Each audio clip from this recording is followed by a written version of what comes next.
this takes it to an all-time low. Because when you start to beat up on the handicapped, then who's safe? They beat this man up because they said he was not responding to their commands, not being aware that he was deaf. He was given a special sticker that they put on the side of the window of the car for anybody that is deaf. I guess these cops were not trained to know that this vehicle sticker is given to all those that are deaf. So they beat the man halfway to death. For whatever reason you might think.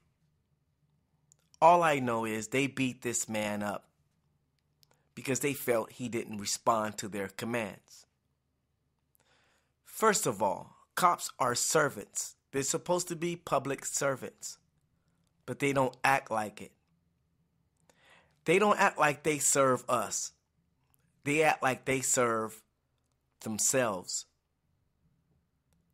What gives them the right to beat on someone's child, someone's son, someone's uncle, someone's cousin?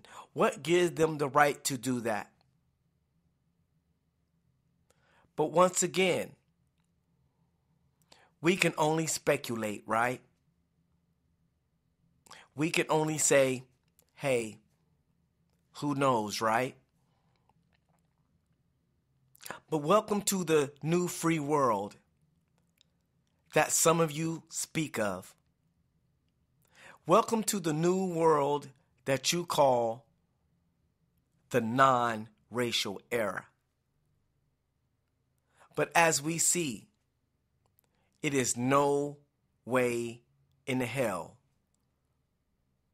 that racial equality has landed in the hearts of America. It is the same old norm.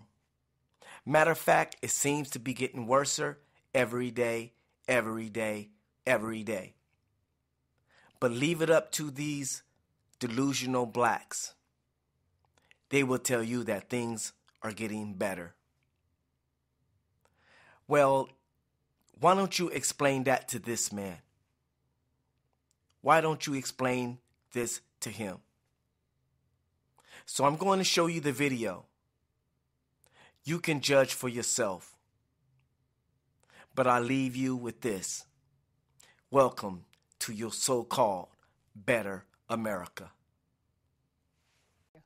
Neighbors say they're outraged after a man was allegedly beaten by Oklahoma Highway Patrol troopers. Friends say that man is deaf. Could that have played into the incident? Pictures posted online show 64-year-old Pearl Pearson bruised and bloody. But do the pictures tell the whole story? New tonight, News Channel 4's Ed Doney is working on the story. Ed, the police affidavit claims the man fled the scene of a crash. That's right, Linda, an alleged hit and run. No details of the altercation were given, but one hearing-impaired group says Pearson had a sign in his door saying driver is deaf, and they claim he was struck in the face before he had a chance to show his driver's license. These are photos of 64-year-old Pearl Pearson, a man who allegedly suffered these injuries to his face at the hands of two OHP troopers during a traffic stop in Oklahoma City, January 3rd. An affidavit says Pearson fled the scene of a minor crash in South Oklahoma City and was eventually pulled over here at the Eastern Avenue exit of eastbound I-40. The affidavit says Pearson resisted Trooper Foster and Trooper Hayes and refused to comply with repeated orders to display his hands. What is not listed in the affidavit is that Pearson is deaf. It goes on to say a physical altercation ensued for 7 minutes. This is what Pearson looked like after being taken to a hospital, then to the Oklahoma County Jail for resisting arrest. On the Facebook page of TSHA, Total Source for Hearing Loss and Access, responses included, "I thought law enforcement officers were educated on deaf culture," and "God will punish them for what they did to Pearl." He can't hear. He's hearing impaired. You can't yell at him from behind his car and get a response. Seisha Law is Pearson's neighbor. She says he's a kind and generous man, a happy soul. The altercation, she believes, is a misunderstanding by troopers that went too far. I know that they do dangerous jobs and they put their lives on the line, but that is over the top. Charges still have not been filed against Pearson. The OHP said our request for an interview has been forwarded to the proper division for consideration. Total Source for Hearing Loss and Access is holding a spaghetti dinner fundraiser for Pearson in Tulsa Thursday evening.